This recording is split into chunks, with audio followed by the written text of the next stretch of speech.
Podium Podcast. Lo mejor está por escuchar. Saldremos mejores. Con Inés Hernán y Nerea Pérez de las Heras. Ganas de Madrid con ganas. ¿Cómo estamos, mejorcitas? Qué bien, una semana más aquí, Nerea, hija, de verdad. Hija, gustísimo, la bueno, verdad. Fíjate, de una semana a otra, Nerea, te dejo yo a ti en barbecho y te encuentras con que el PP y el PSOE han llegado a un acuerdo para reformar con la ley del sí es sí. Fíjate cómo se está... ¿Qué cosas tenemos así entre manos? No quiero ni entrar. Lo sé. No quiero ni entrar. Lo sé, pero quiero decirte que, querida, si pestañeas te lo pierdes, ¿eh? Eso siempre. Vamos, Ganas de eso es una Madrid máxima. con ganas. ¿Cómo ha sido esa campaña, por Eso favor, de Ayuso entrando en la Plaza de Toros de las Ventas, que evidentemente solamente pisa esa señora empanada y sus amigas, las empanadillas que estaban ahí haciendo como una especie de mapa de Comunidad de Madrid, se abraza con Almeida, bueno, una serie de cosas que son ya flagrantes, es pornografía, o sea, es como cuando tú te pones La Isla de las Tentaciones, por cierto, último capítulo el lunes pasado, y nada, y de pronto pues tú dices, venga, voy a disfrutar. Dices, bueno, para adelante con el mundo que me ha tocado vivir. De What a movida. time to be alive. Tía, es increíble. La campaña de Ayuso, estoy nerviosa por verla, de verdad. O sea, eso sí que va a ser la Isla de las Tentaciones, pero de verdad, hostia, de la tía. buena. Bueno, ya para empezar, o sea, ya ha asomado la patita Begoña Villacís en el ayuntamiento. En un campo de softball,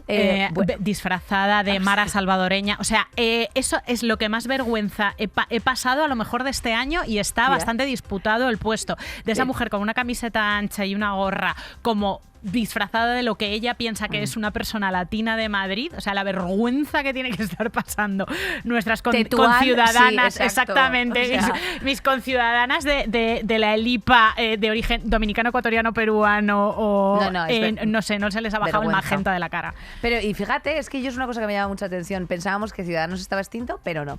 ¿Qué más cosas no están extintas, querida? Las lamentables noticias de esta semana. Saldremos mejores. Carrusel de noticias. El Parlamento andaluz ha dado luz verde la semana pasada a la tramitación de la proposición de ley presentada por el PP y VOX que pretende ampliar los regadíos en Doñana. Por si estaba poco mal, Doñana, el humedal más grande de Europa, que ya estaba en una situación tristísima, se estaba secando día tras día, pues el PP y Vox le dan un empujoncito hacia el colapso y el desastre más absoluto. ¿Por qué no? ¿Por qué? Pues por un puñado de votos, compañera. Por un puñado de Botox, efectivamente. Por un puñado de Botox, no. De Botox también, porque ya verás tú las que se vienen ahora en campaña. Que tú no sí, te puedes, con eso vas a flipar. No te puedes perder esas caras before after, pero bueno, efectivamente las advertencias de la Unión Europea, el Gobierno de España, científicos, ecologistas, bueno, básicamente lo que están haciendo es legalizar unos regadíos para unos terrenos que no tienen agua, o sea, que es decir, en un sitio que no hay agua, quieren meter el agua de un lugar que no se va a poder extraer. El resumen, ¿qué se va a hacer? Se va a secar Doñana, con ello todas las especies de alrededor, vegetación, animalicos y todas estas cosas. Se va a secar más Doñana. Recordemos que este humedal pues es un terreno de descanso para aves en migración, que es una zona ecológica importantísima, y que esta proposición de ley lo que permitiría sería recalificar terrenos para que sean de nuevo de regadío. Estamos hablando de una superficie de 800 hectáreas. Doñana está rodeada por completo de zonas de regadío, con lo cual no le termina de llegar el agua jamás, y está bastante deteriorada de un tiempo a esta parte. That's right. Pues nada, los datos que ha aportado precisamente el CSIC es que más de la mitad de las 3.000 lagunas de Doñana han desaparecido ya total o parcialmente. El 10% están en buen estado, pero hay un 80% de lagunas temporales, de estas que se secan en verano y que ya cada vez se van secando antes de lo esperado, como te habrás encontrado con ríos de tu pueblo, como te vas encontrando con afluentes o zonas que recordabas que tenían un hermoso valle y ahora es sencillamente un secarral. Y no solamente es culpa de la falta de lluvia, sino también pues precisamente del impacto del uso de estos acuíferos en áreas colindantes con el parque. Bueno, pues si te quieres enterar bien de la historieta de Doñana, el diario.es sacó una revista hace unos pocos meses y tiene un especial en su web que todavía es accesible, en el que hay entrevistas de cómo esto llega a ser un terreno protegido, de movidas que pasaron durante el franquismo. Es bastante complejo, pero es interesante, y así así te enteras en profundidad, compañera. Precisamente de ecologismo va el programa de hoy, así que luego después entraremos un poquito más a nivel macro en estos asuntos, pero evidentemente tú habrás visto ese simpático recorte en Instagram de que hay un pacto de ley de vivienda y tú dirás, anda, ¿y esto a mí en qué me afecta? Pues efectivamente PSOE, Podemos, Esquerra Republicana, tal, han sacado adelante esta ley de vivienda. Claro, todos ya estamos a puertas de elecciones, entonces están haciendo, vamos, circulen. No sé, bueno, han sacado adelante es mucho decir, empieza ese tortuoso y desesperante carrusel de trámites parlamentarios de la puta ley de vivienda de la que llevábamos oyendo hablar desde el principio de la legislatura. Efectivamente, algunas claves del acuerdo, pues es que van a ser regulados todos los alquileres en áreas tensionadas, propiedades de grandes tenedores o de pequeños propietarios, o sea, básicamente esto va a afectar a las zonas tipo Madrid-Barcelona.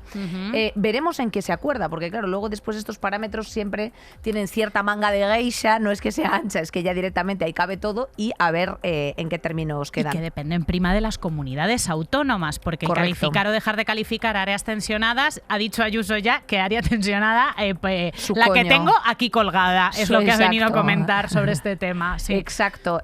Bueno, se rebaja la definición de gran tenedor, también importante, de 10 a 5 inmuebles.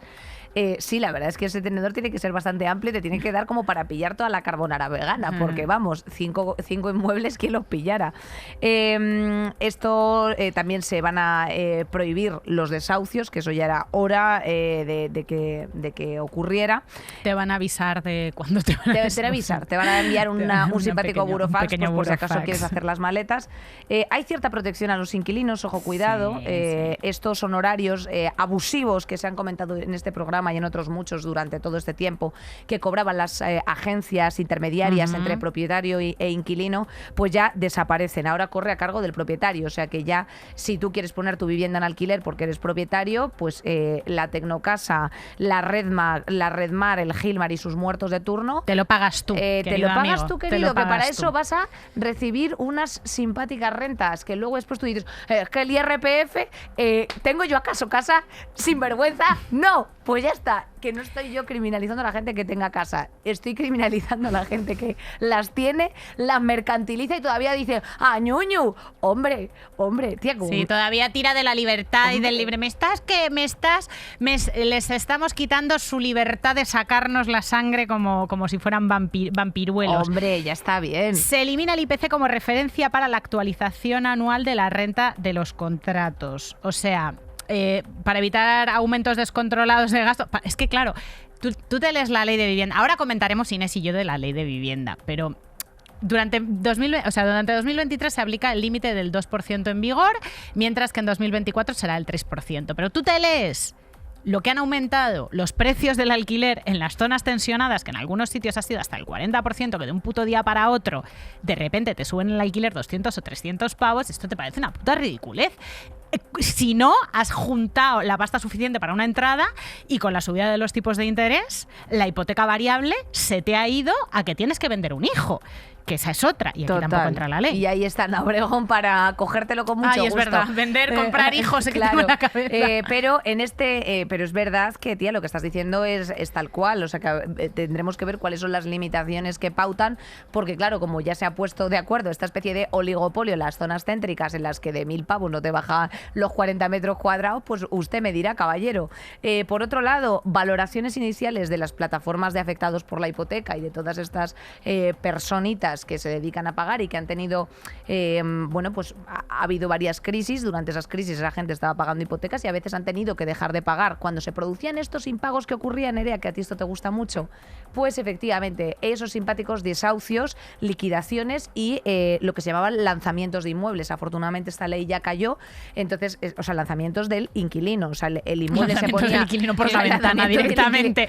Lanzamiento de inquilino, claro, mira, deporte olímpico. Lanzamiento de inquilino, porque lo que hacía básicamente con todo había un procedimiento de desahucios express, ¿vale? Que, o sea, todo lo que te tardaba a ti por el procedimiento de procedimientos civiles hace 5 años, cariño, podías estarte un año y medio así tranquilamente. Ahora bien, se te producía un impago de 3 meses, metías un burofax por parte de la entidad financiera, que esto por supuesto se lo daban a otras entidades, fondos buitres de recobros, etcétera.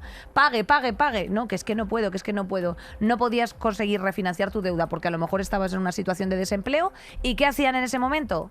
A tomar por culo, lo metemos por un procedimiento de lanzamiento de esta persona y, claro, había una exclusiva de acogimiento para personas en riesgo de exclusión social que, por otro lado, siguen sin contemplar en la nueva normativa.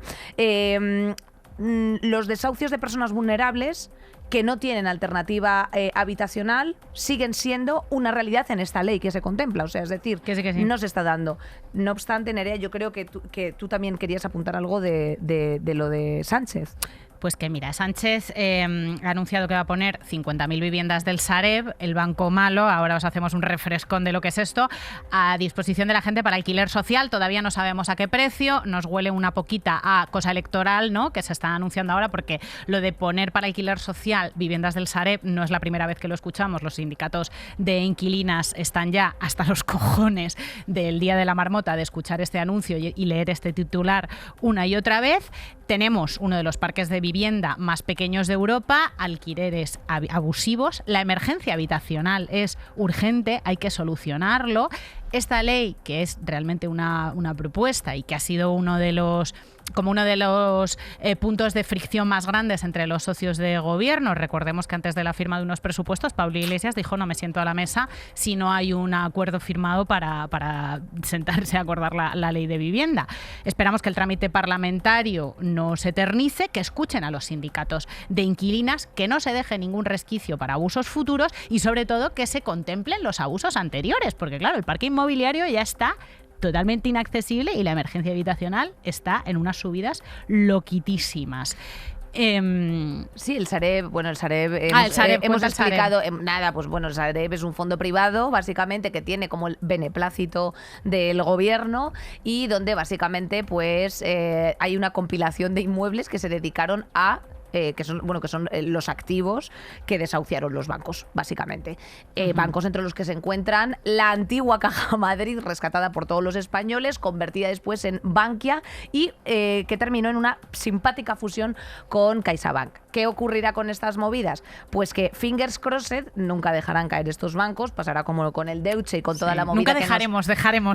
Nunca dejaremos, porque esto es el conejo. El conejo o sea, comunista. Estas pérdidas nos las repartimos.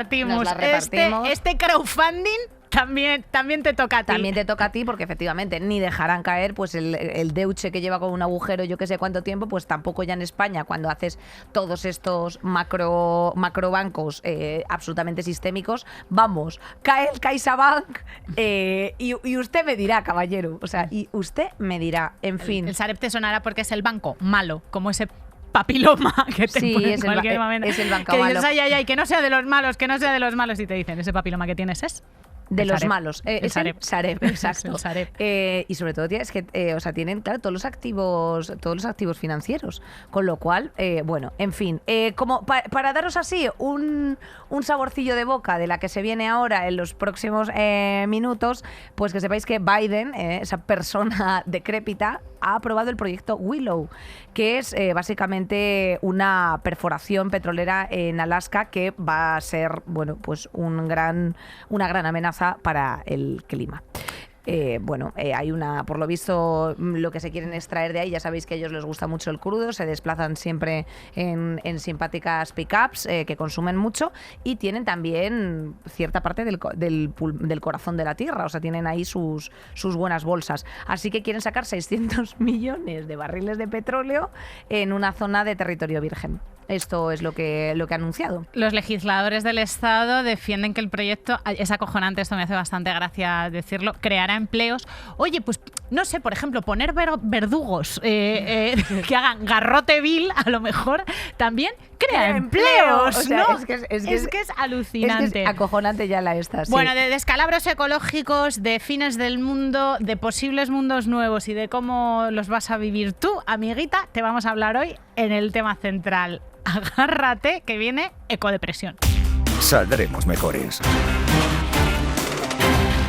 Y a propósito de todo esto, compañera Nerea, pues seguimos con las buenas noticias. Efectivamente, la temperatura global de la superficie se ha calentado desde 1970 a mayor velocidad que en cualquier otro periodo de 50 años de los últimos 2 milenios. La comunidad científica, en este sentido, está confirmado que es culpa nuestra. No te lo vas a creer, sorpresa, sorpresa, Nerea. Nosotros, los humanitos, esa plaga persistente. Esa plaga persistente, efectivamente.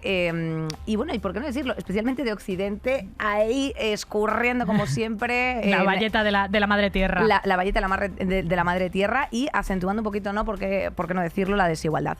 La Administración Nacional Oceánica y Atmosférica de Estados Unidos ha constatado precisamente que la temperatura media de los mares, esto ha sido una noticia además reciente, y océanos, ha batido su récord desde que hay registros oficiales, hace más de 4 décadas, 21,1 grados centígrados. O sea, que esto que decíamos siempre, ¡ay, ya no voy al Mediterráneo, que esto es el meadero de todos los italianos! No te preocupes, querida, aunque vayas al Atlántico te lo vas a encontrar dentro de poquito en iguales condiciones.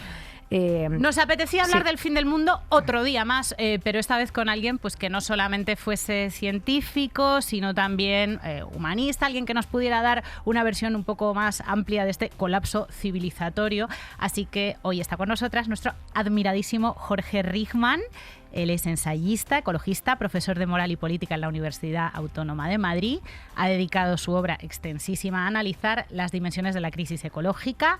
Acaba de publicar el ensayo Bailar encadenados, pequeña filosofía de la libertad, en el que reflexiona sobre ser libres en tiempo de restricciones ecológicas.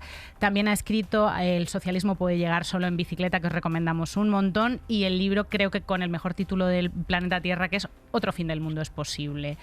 Dice de nosotros que los humanos somos unos simios averiados. Hola, Jorge, ¿cómo estás? ¿Qué tal? ¿Cómo estáis? Bueno, me gusta que no concretes quién es concretamente un simio averiado, aunque a mí sí que me gustaría ponerles nombres y apellidos, pero bueno, hay una generalidad. Sí, se puede decir de nosotros como colectivo.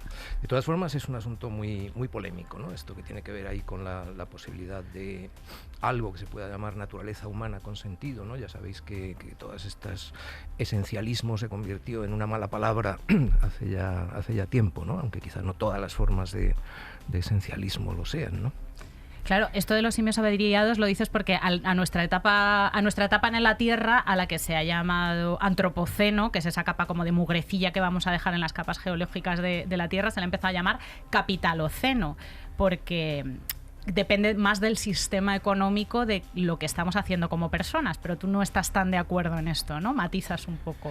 Bueno, solo en el sentido en que efectivamente hay que subrayar que sin poner en primer lugar, en primer plano, esa dinámica autoexpansiva de las sociedades capitalistas no se entiende nada, ¿no? Y que las causas inmediatas de la crisis ecosocial pues hay que buscarlas por ahí, pero que a lo mejor si tenemos en cuenta también, por ejemplo, pues las experiencias históricas que han intentado salir del capitalismo, las llamemos como las llamemos, está claro que una sociedad puede ser no capitalista, postcapitalista y también productivista y extractivista, ¿no? Entonces hay que tener también un poquillo de cuidado por ahí.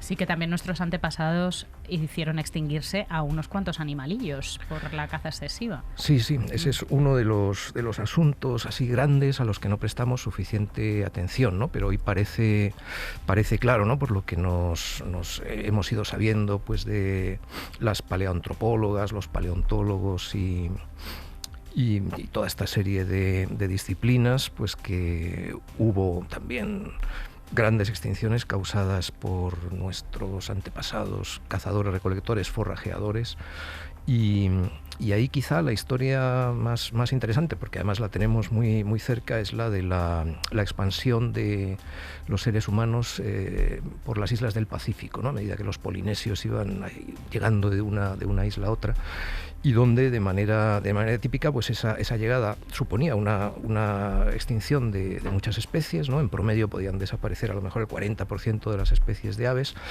y en algunos casos, sin embargo, pues estos viajeros polinesios que lo hacían en unas condiciones pues que impresionan mucho, ¿no? En una canoita, un esquife, ¿no? A lo largo de del Pacífico, en algunos casos se daban cuenta también de lo que estaban haciendo y llegaban a formas de vida sustentables, ¿no? En fin, ahí se puede aprender. Algo que en cuanto ha empezado a correr el euro líquido, pues por lo que sea se nos ha cortado un poco más el rollo, porque desde luego lo que hay ahora y con estos datos que están arrojados, que son bueno pues los más llamativos de toda la historia realmente, pues se hace algo una realidad absolutamente insostenible. ¿Estamos en un estado ya irreversible de condiciones del planeta? Bueno, irreversible es una palabra también para pensársela un poco, ¿no? En cierta forma estamos continuamente incurriendo en irreversibilidades, ¿no? El que la flecha del tiempo tenga un sentido, ¿no? Y no podamos, salvo pues en nuestras películas y novelas y ejercitando mucho la imaginación, pues viajar en el tiempo, eso ya nos indica que hay... bueno, la historia no se repite, vamos tomando caminos que van cerrando también otros caminos. Eso ha pasado siempre, ¿no? Lo nuevo es esta situación, ya lo habéis apuntado vosotras, completamente excepcional, históricamente muy, muy excepcional en que nos encontramos. Por eso le damos esos nombres, ¿no? De antropoceno, capitaloceno, faloceno, hay quien ha dicho también. Faloceno me encanta. Tuluceno, en fin, hay toda una serie de faloceno es de... Sí, ¿no? Es faloceno porque es de la falocracia. Claro. Y Tuluceno por el personaje de H.P. Lovecraft. No tanto, eso viene más de Donna Haraway, una filósofa contemporánea, y tiene más que ver con formas de vida que a ella le interesan mucho, ¿no? Más que con los Cibor y los Xeno. Pero bueno, el caso es que es una situación inédita, ¿no? Por eso buscamos esos nombres. Los riesgos a los que hacemos frente pues nunca han estado ahí de esta manera, no porque no haya habido en el pasado un montón de situaciones comprometidas, mucha gente que ha tenido que bregar también con colapsos pues de otra escala, pero el problema es que ahora pues hemos conformado algo que es como una sola humanidad, ¿no? Se puede recordar aquí cómo en 1972 la primera de las conferencias de Naciones Unidas hace medio siglo, ¿no?, sobre medio ambiente y sociedad, pues tenía como lema una sola tierra. Entonces, llegar a eso es algo bastante nuevo. En el pasado pues teníamos distintas sociedades, experimentos civilizatorios, ¿no?, que seguían diversos caminos, y si uno fracasaba, pues otro podía seguir adelante, ¿no? Ahora, en cierta forma, cada vez más pues estamos en una situación de todo o nada, y el platillo de la nada pues nos ha ido pesando mucho por todas las cosas que llevamos haciendo mal ya bastante tiempo. Es una pequeña liada, entonces, el rumbo industrial que ha tomado un poco la sociedad occidental, entiendo. Sí, las sociedades industriales nos hemos desarrollado mal, ¿no? El fondo del asunto, pues una manera de describirlo sería decir que estas sociedades industriales pues estamos chocando con mucha fuerza, violentamente, contra los límites biofísicos del planeta Tierra, ¿no? Ahí esa naturaleza autoexpansiva del capitalismo pues tiene mucho que ver, pero no es lo único. Y entonces en ese choque, en esa extralimitación, pues estamos poniendo en juego también lo que han sido, pues lo que podemos considerar también conquistas civilizatorias que han ido de la mano también con el desarrollo de estas sociedades, ¿no? En fin, necesitaríamos ahí ser capaces de repensar mucho y de reorientarnos. Sé que es complejo concretar, pero ¿en qué nos estamos extralimitando concretamente? Se ve de múltiples maneras, ¿no? Eso lo han estudiado. De hecho, la forma mejor de conceptualizarla ahora sería los trabajos que en Escandinavia, ¿no? Algunos investigadores pues han puesto han llevado a cabo ese modelo de límites planetarios, 9 límites planetarios, 12 límites planetarios, yendo problema por problema. Algunos son muy obvios, ¿no? Estamos pues hablando mucho de calentamiento global, las emisiones de gases de efecto de invernadero. Quizá eso es lo que ven más nuestras sociedades. Tiene también su peligro, por eso a veces también hablamos de visión de túnel de carbono, ¿no? Por ese reduccionismo de pensar que si resolviéramos esto de las emisiones de dióxido de carbono, pues ya estaría. No es así en absoluto. Y en cambio hay otros de esos límites pues apenas los vemos, ¿no? Por ejemplo, tiene que ver también con esas emisiones de dióxido de carbono.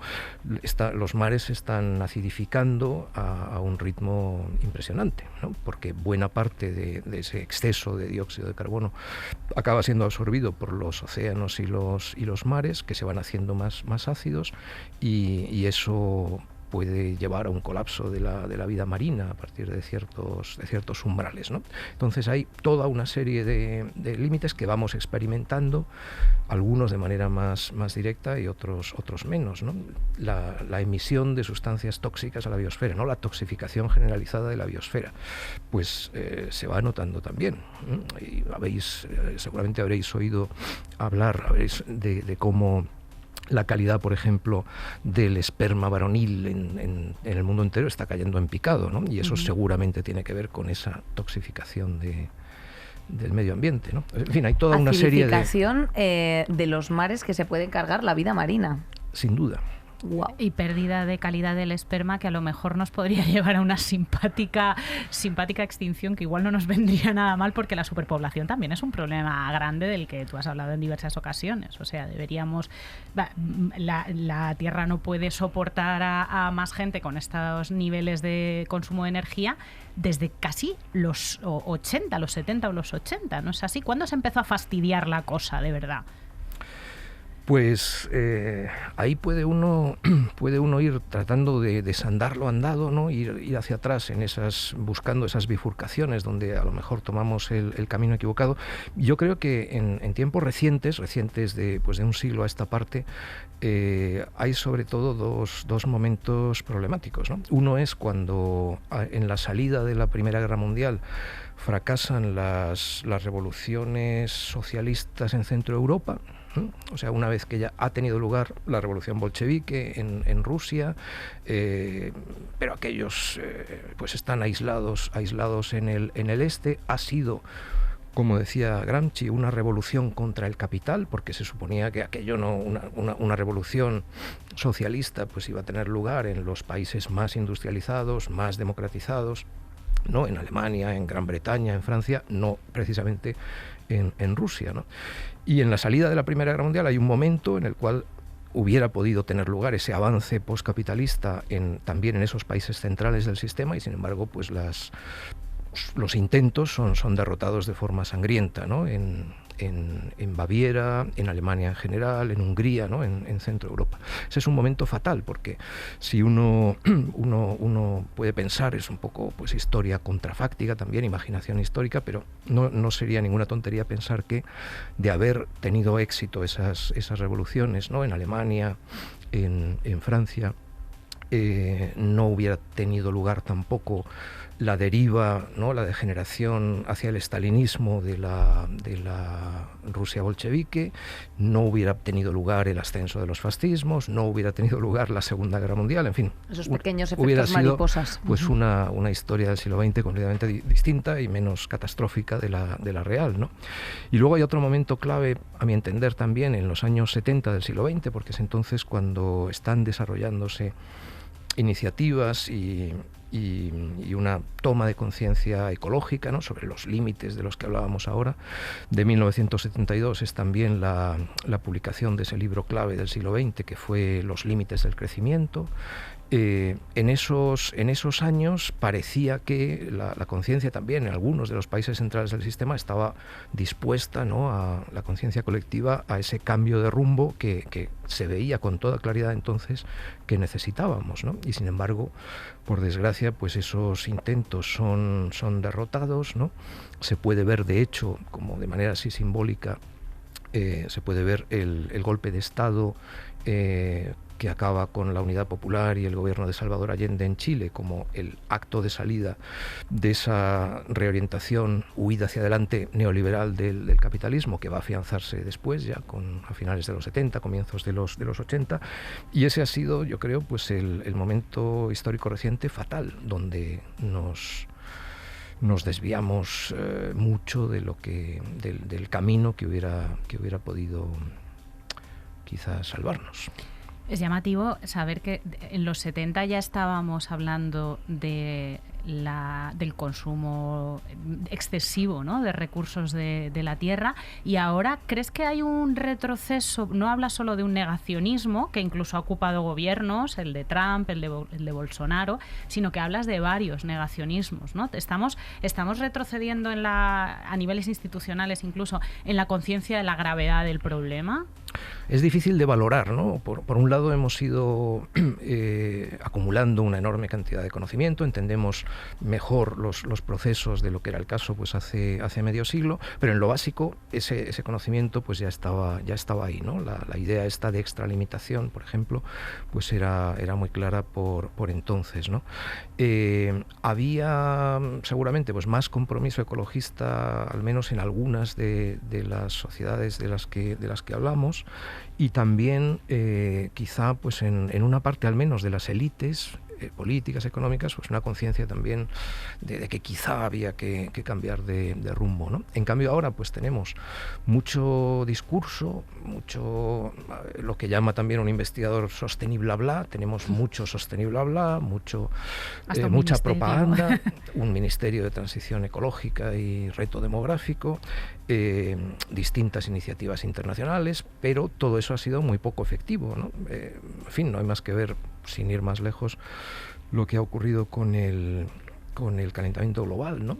En 1992 ya se firmó en la cumbre de Río de Janeiro, ya se firmó un convenio de Naciones Unidas sobre calentamiento global, un tratado internacional que se supone hubiera tenido que reconducir la situación. En vez de eso, pues hemos ido sumando COP tras COP, o sea, reuniones internacionales de alto nivel, una tras otra, al mismo tiempo que año tras año pues, seguíamos añadiendo partes por millón de dióxido de carbono a la atmósfera y seguíamos emitiendo metano, en fin. Y además esas reuniones que, never forget, asistía Biden pues en su jet privado, bueno, toda esta gente que iban con 26 coches turbocontaminantes. Pero esa imagen te da la medida, o sea, esa imagen es como la metáfora de todo. Sí, por supuesto, o sea, es absolutamente poético. Dicho lo cual, esto que estabas explicando, ¿no? O sea, esta contradicción que consumimos a través de los medios, ¿cómo contribuye precisamente a la posverdad? O sea, ¿estamos perdiendo como sociedad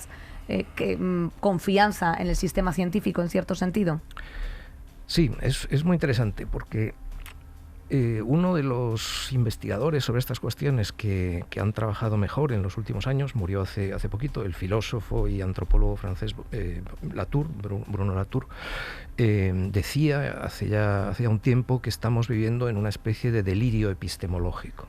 O sea, una de las raíces también de la dificultad de la situación en que nos encontramos es justamente son esas dificultades con la verdad, ¿no? Y por eso estamos hablando de posverdad y del papel que puede desempeñar o no la verdad en la movilización de las gentes, ¿no?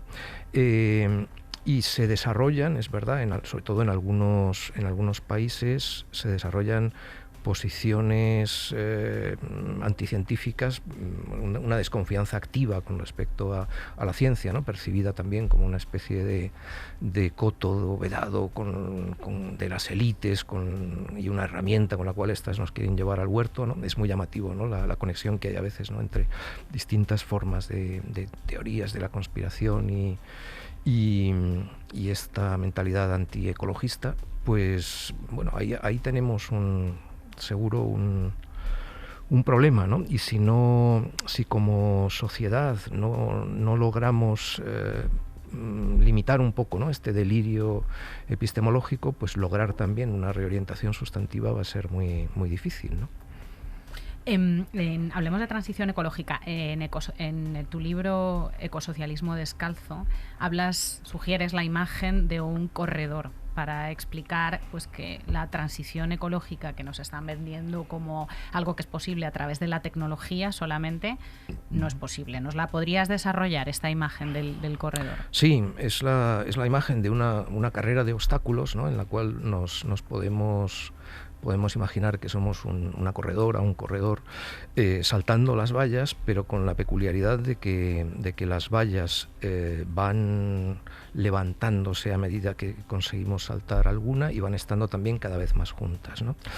El fondo de la imagen pues sería de qué manera las leyes de la termodinámica y otras leyes de la naturaleza pues están interactuando con los sistemas sociales. No es gratuito eso de que las vallas vayan creciendo, ahí detrás está pues la ley de la entropía, la segunda ley de la termodinámica.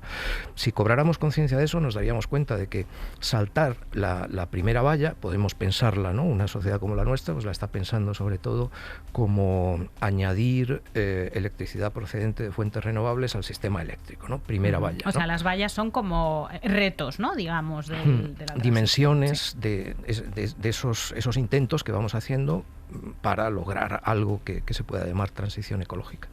Pero si saltamos esa primera valla, pues nos vamos a, supongamos que es este añadir electricidad de fuentes renovables a nuestro sistema eléctrico, nos vamos a dar cuenta de que enseguida surge una segunda valla, ¿no? ¿Dónde están los materiales escasos que necesitaríamos para realizar esa transición energética si la pensamos solo como una sustitución, ¿no? De la matriz energética actual, que son sobre todo combustibles fósiles, por electricidad de fuentes renovables, ¿no?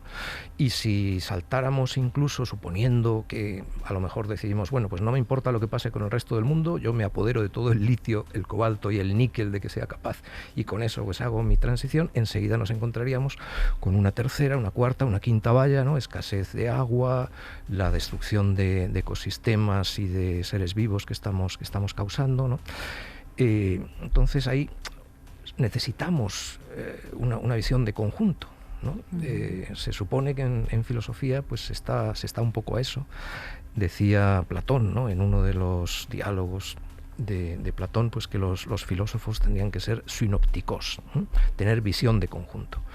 No es un asunto solo de filósofos, necesitamos la colaboración de muchas disciplinas para lograr esa visión de conjunto, pero no tenemos una sociedad que esté yendo precisamente por ahí, ¿no? La fragmentación del conocimiento pues también contribuye, ¿no? Igual que esa posverdad de la que hablábamos antes, contribuye a nuestros problemas, ¿no?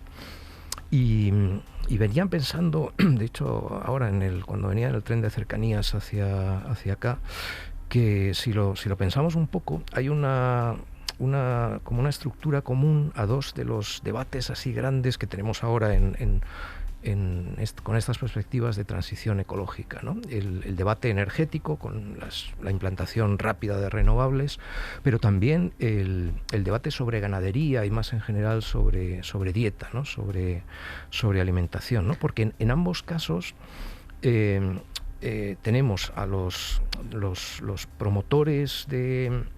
Son debates, además, los dos que nos dividen, ¿no? A los movimientos ecologistas, a los movimientos sociales críticos, ¿no?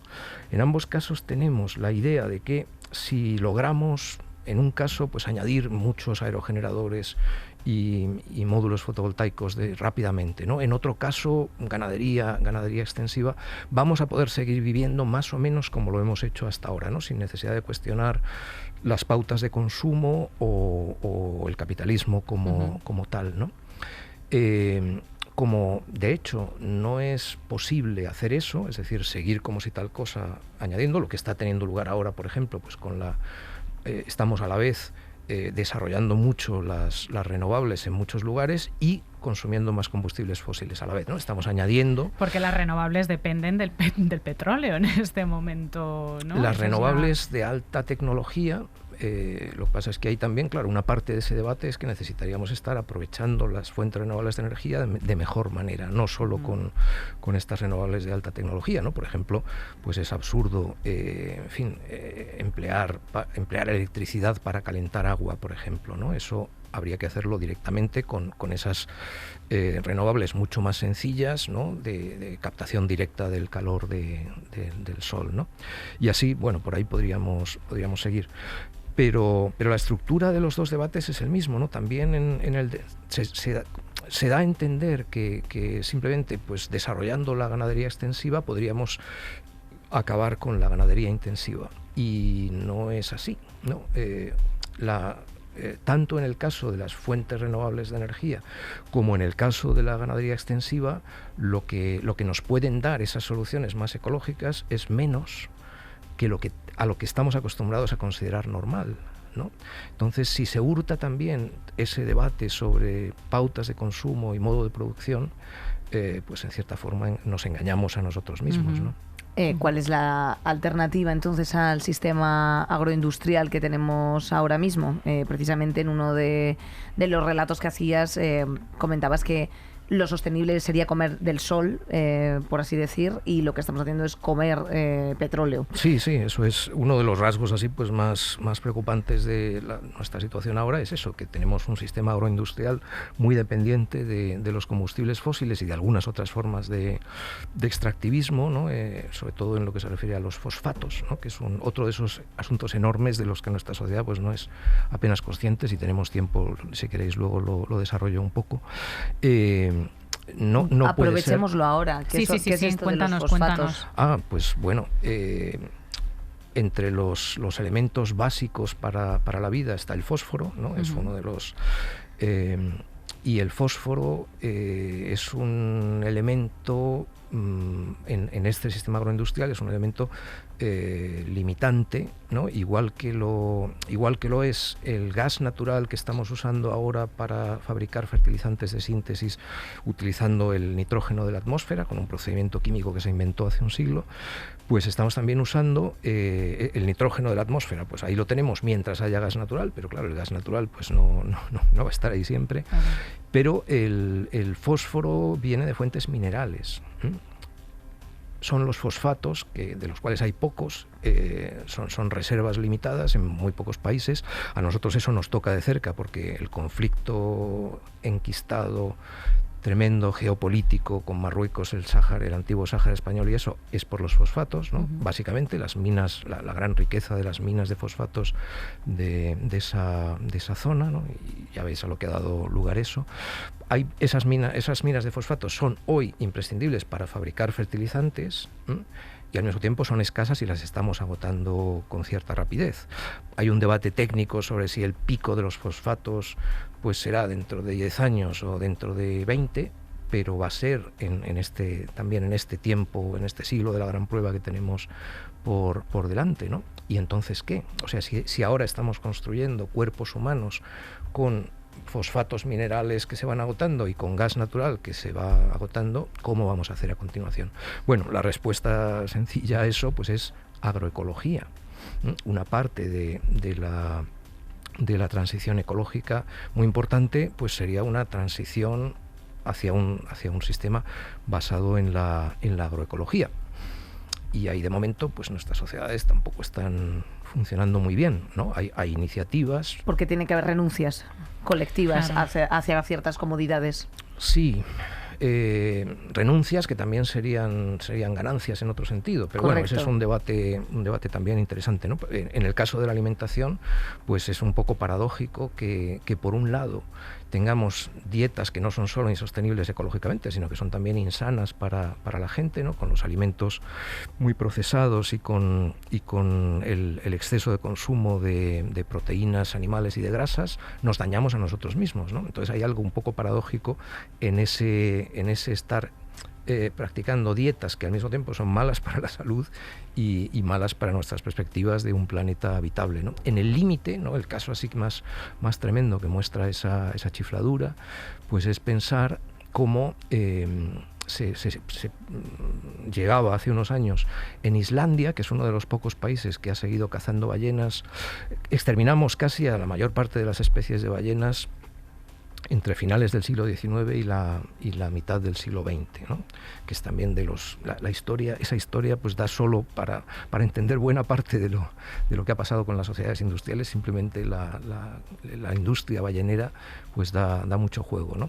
Bueno, se llega a una protección de la mayor parte de las ballenas ya en la segunda mitad del siglo XX, y hay unos poquitos países que aduciendo razones culturales pues siguen cazando algunas ballenas, ¿no? Entre ellos Islandia. Pero con la paradoja de que los cachalotes, por ejemplo, algunas otras ballenas que cazaba todavía Islandia hace unos años, es una carne al final tan contaminada por cómo han ido recibiendo tóxicos de su medio ambiente los pobres animales, que es incomible, o sea, que no puede aprovecharse de acuerdo con los propios estándares sanitarios de la agencia correspondiente en Islandia. O sea, estamos, por un lado, cazando a esos animales, se supone que para hacer algo con su carne, y por otro lado la carne está tan contaminada que no podemos consumirla, ¿no? Bueno, es como el caso extremo de esta situación. De un círculo vicioso del horror, claro, de estar moviéndonos como especie en un barco cuya caldera estamos alimentando con las maderas del propio barco, básicamente. Te leía, hablando de las renovables y de la posible transición ecológica, que por ejemplo producir polisilicio, que es esencial para la construcción de células fotovoltaicas, se hacen en fábricas chinas, y esas fábricas chinas tienen electricidad gracias al carbón. Entonces lo que están haciendo las renovables es tirar de energías llamadas sucias o peores, y se están añadiendo a ellas, y lo mismo pasa con la industria agroalimentaria, ¿no? Que estamos como añadiendo, y con la idea de que la tecnología nos va, o de que un cambio de una energía por otra o de una alimentación por otra, sin que nos demos cuenta, nos va a salvar. Pero lo que sucede siempre es que el futuro que tenemos por delante es un tipo de vida muy diferente al que tenemos ahora, ¿no? Eso tenemos que mentalizarnos. Claro, por eso la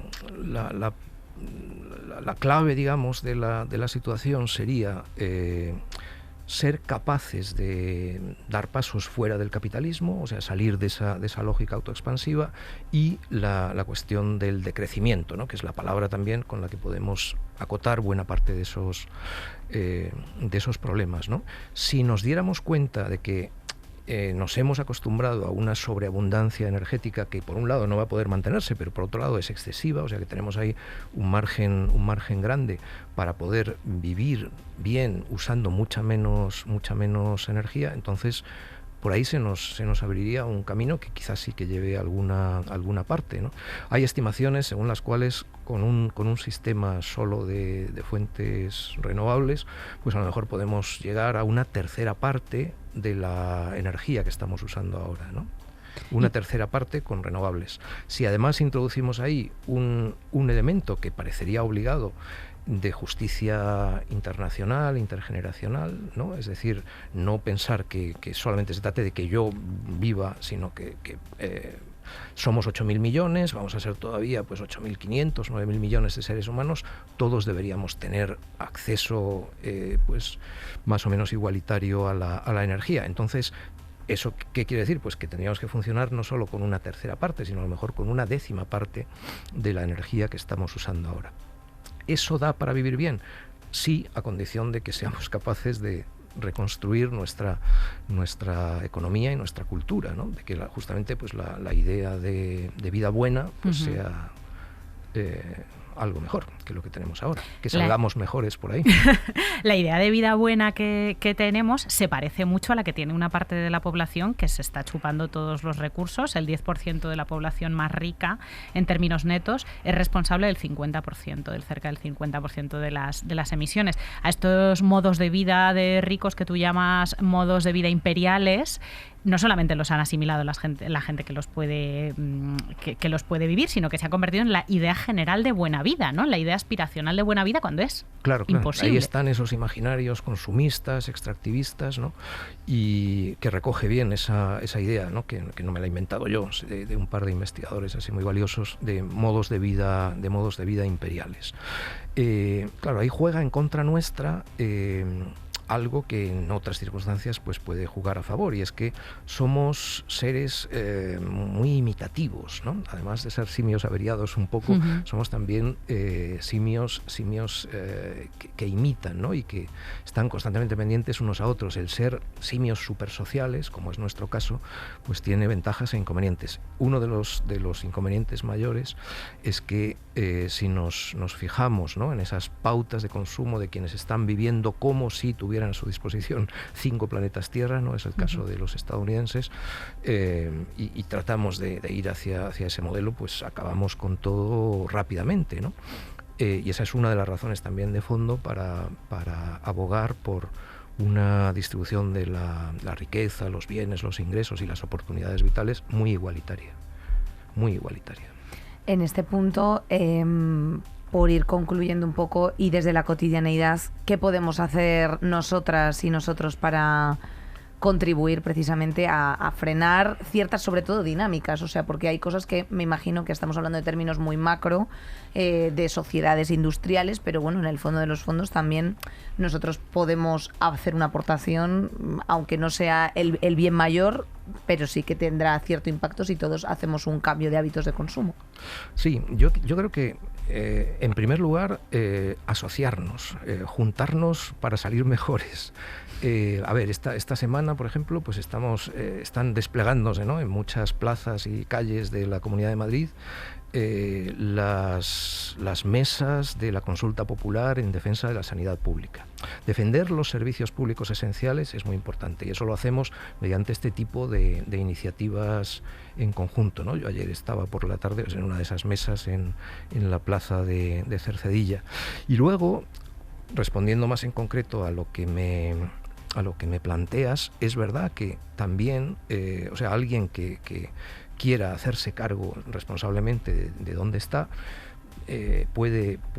tiene también un margen para hacerlo, ¿no?, con cambios que son significativos. Los estudios, por ejemplo, sobre la huella ecológica, las huellas ecológicas de los habitantes de ciudades como esta, muestran que solamente actuando sobre dos elementos de la vida cotidiana, la movilidad y la dieta, ¿no? Es decir, si básicamente dejamos de lado, cosa que tenemos que hacer como sociedad, el automóvil privado y la carne, solo con esos dos elementos, la huella ecológica personal pues disminuye hasta un 70%.